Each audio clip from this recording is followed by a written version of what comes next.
Sahabat pendidikan karakter, apakah pantas pemerintah ataupun perguruan tinggi mengumpankan masyarakat dan mahasiswa yang tidak mampu membayar uang kuliah melalui mekanisme pinjaman online?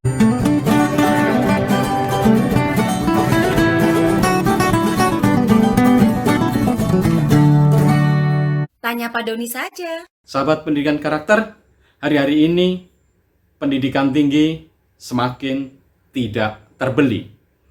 Harganya terlalu mahal dan harganya terlalu tinggi untuk dapat diakses oleh masyarakat kelas menengah ke bawah.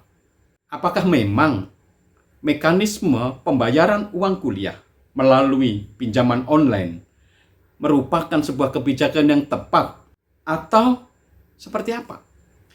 Sahabat pendidikan karakter, beberapa perguruan tinggi menawarkan mekanisme kerjasama dengan pinjaman online bagi mahasiswa yang tidak mampu membayar uang kuliah. Sahabat pendidikan karakter, sebelumnya ada polemik bahwa mahasiswa yang tidak mampu membayar uang kuliah tunggal diminta untuk membayar uang kuliahnya melalui mekanisme pinjaman online. Dan ini difasilitasi oleh universitas itu sendiri.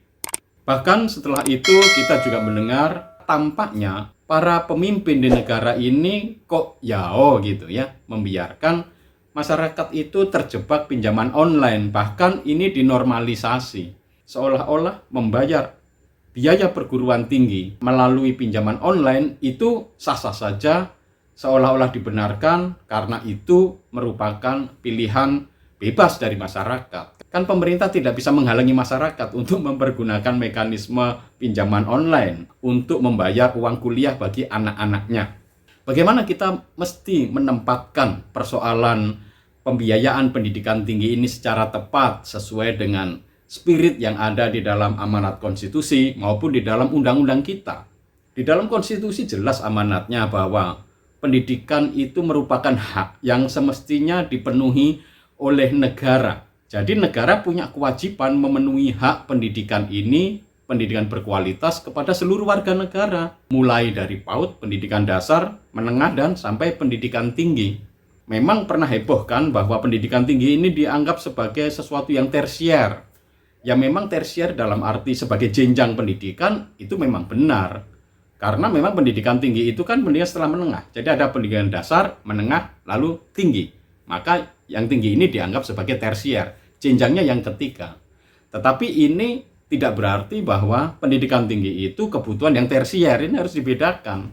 Diskusi yang seperti ini justru sebenarnya membuat kita bisa tidak peduli terhadap pendidikan tinggi ini. Padahal justru persaingan di tingkat global talent competition itu lebih banyak akan diperjuangkan melalui kinerja-kinerja di perguruan tinggi. Sehingga akses pendidikan tinggi menjadi salah satu langkah strategis untuk dapat meningkatkan Global Talent Competition Index kita secara global. Maka memandang bahwa pendidikan tinggi itu tersiari dalam arti bukan kebutuhan dasar dikaitkan dengan pendidikan dasar wajib belajar tentu sesuatu yang keliru. Nah, tapi mengapa tiba-tiba biaya pendidikan itu begitu mahal, tidak terjangkau oleh masyarakat, dan akhirnya pemerintah dan juga perguruan tinggi justru malah menawarkan mekanisme untuk membayar uang kuliah melalui mekanisme pinjaman online. Nah, ini yang harus kita kaji. Kita perlu mengkritisi. Masyarakat pasti ingin anaknya kuliah atau memperoleh pendidikan setinggi mungkin, sebaik mungkin. Karena itu akan membantu mereka keluar dari lingkaran kemiskinan. Maka orang tua biasanya mengorbankan banyak hal. Bahkan kalau perlu menggadaikan utang, utangnya bisa utang di bank, utang di pinjol, nah itu bisa. Bahwa masyarakat ada yang memakai mekanisme hutang di pinjaman online untuk membayar kuliah anaknya, tentu ada. Tetapi bukan porsinya ketika pemerintah dan universitas justru mengendorse perilaku ini. Karena kita perlu mengedukasi publik tentang literasi finansial ini. Jangan sampai masyarakat justru terjebak oleh iuran-iuran, bunga berbunga yang kemudian malah merugikan masyarakat itu sendiri. Ya memang benar, itu adalah pilihan bebas masyarakat. Tapi pertama, negara dan pemerintah punya tanggung jawab untuk membantu masyarakat cerdas secara finansial dan tidak terjebak pinjaman-pinjaman yang kemudian nanti pada gilirannya akan merugikan dirinya sendiri. Nah, masalah mekanisme pembayaran uang kuliah dengan pinjaman online ini semestinya diletakkan di dalam kerangka amanat konstitusi dan juga undang-undang yang berlaku. Amanat konstitusinya jelas ya, bahwa setiap warga negara berhak mendapatkan pendidikan berkualitas dan negara perlu menyediakannya. Ini artinya apa? Pemerintah negara perlu membuat kebijakan yang memungkinkan mahasiswa yang sudah kuliah dapat menyelesaikan studinya. Dan terkait dengan pembiayaan pendidikan tinggi, di dalam Undang-Undang Nomor 12 Tahun 2012 tentang pendidikan tinggi itu sudah dijelaskan bagaimana mekanisme pembiayaan untuk pendidikan tinggi, terutama bagi mahasiswa yang kurang mampu sehingga mereka berpotensi tidak dapat menyelesaikan kuliahnya, itu ada di dalam pasal tersendiri. Mari kita baca Undang-Undang Nomor 12 Tahun 2012 tentang pendidikan tinggi yang berbicara tentang bagaimana mekanisme pembiayaan pendidikan untuk mahasiswa yang tidak mampu membayar uang kuliah dan berpotensi dia berhenti kuliah di tengah jalan atau tidak mampu menyelesaikan kuliahnya. Nah, di dalam Undang-Undang Nomor 12 Tahun 2012 tentang pendidikan tinggi itu sudah dibahas tentang pemenuhan hak mahasiswa. Negara kan memang wajib menyediakan hak pendidikan kepada setiap warga negara.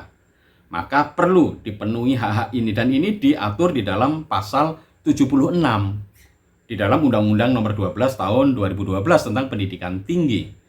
Bagaimana bunyi pasalnya? Mari kita baca bersama-sama. Pasal 76 ayat 1 berbunyi demikian. Pemerintah daerah dan atau perguruan tinggi berkewajiban memenuhi hak mahasiswa yang kurang mampu secara ekonomi untuk dapat menyelesaikan studinya sesuai dengan peraturan akademik. Jadi di sini pasal 76 ayat 1 disebutkan yang punya kewajiban memenuhi hak mahasiswa ini adalah pemerintah daerah dan atau perguruan tinggi. Lalu yang kedua, pada ayat 2 dijelaskan demikian. Pemenuhan hak mahasiswa sebagaimana dimaksud pada ayat 1 dilakukan dengan cara memberikan titik 2. A. Beasiswa kepada mahasiswa berprestasi. B. Bantuan atau membebaskan biaya pendidikan dan atau C. Pinjaman dana tanpa bunga yang wajib dilunasi setelah lulus dan atau memperoleh pekerjaan.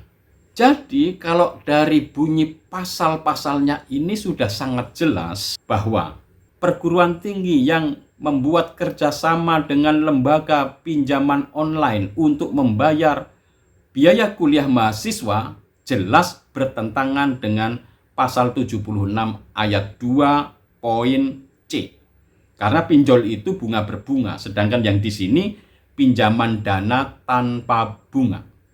Jadi terkait dengan polemik dan perdebatan apakah pinjol itu dibenarkan atau tidak, pertama kita melihat kalau dari sisi masyarakat bebas.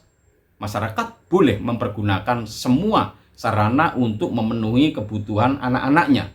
Tetapi dari sisi pemerintah dan negara dalam konteks bagaimana mereka memberikan hak dan akses kepada warga negara untuk memperoleh pendidikan tinggi sampai mereka menyelesaikan, maka mekanisme pinjaman online bertentangan dengan Undang-Undang Nomor 12 Tahun 2012. Maka solusinya apa?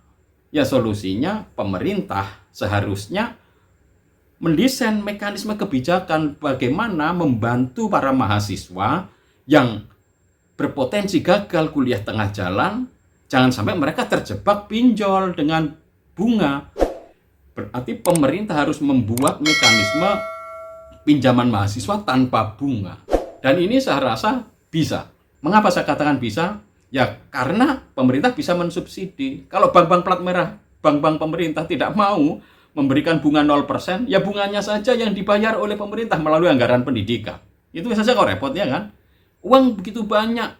Dana abadi pendidikan 150 triliunan ngendap cuma dibungakan. Padahal itu kan anggaran pendidikan yang harusnya digunakan langsung, bukan diendapkan. Bunganya dipakai untuk kegiatan-kegiatan lain, tidak.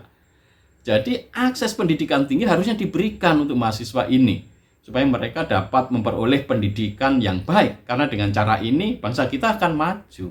Sahabat pendidikan karakter, mengumpankan masyarakat atau orang tua atau mahasiswa yang tidak mampu atau mahasiswa yang berpotensi gagal kuliah melalui pinjaman online jelas bertentangan dengan Undang-Undang Nomor 12 Tahun 2012 tentang pendidikan tinggi, dan ini jelas bertentangan dengan amanat di dalam konstitusi yang memandatkan pemerintah memberikan akses pendidikan yang berkualitas pada semua warga negara.